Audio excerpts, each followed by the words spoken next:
Stasera smash! 2 buste non erano abbastanza.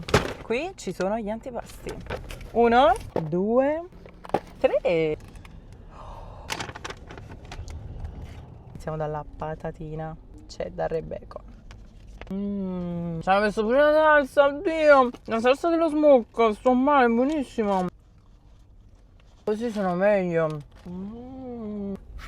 Nuggets di pollo, 5.000 salse. Bacon, salsa white, salsa smoke. Questa è la salsa piccante, poi il cheddar.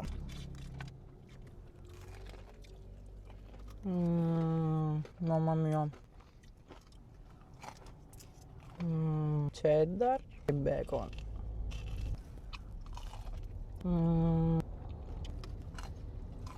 Andiamo con il terzo. Altre patatine dolci, cheddar, bacon e salsa anche stavolta. Qualcosa di fantastico.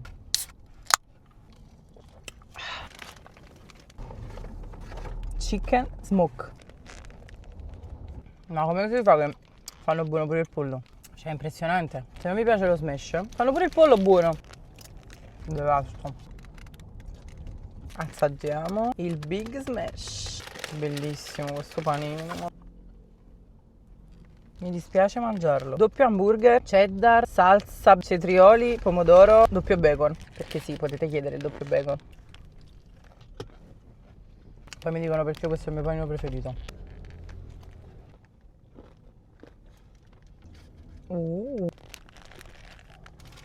Mamma mia. L'ultimo è lo smoke ed è il loro panino più venduto. Semplice. Hamburger smashato, cheddar, bacon, salsa smoke. Qua si sente tutto il sapore della carne perché non ci sono tanti ingredienti e quindi senti proprio bene la crosticina della carne smashata. Non è la fine. Abbiamo il panino dolce smashato, il loro bun con la Nutella e lo zucchero a velo e forse la granella di nocciole, sì. Voto a Smash Burger non si classifica perché non ha voti. Perfetto, buonissimo, sublime, cioè best smash a Napoli.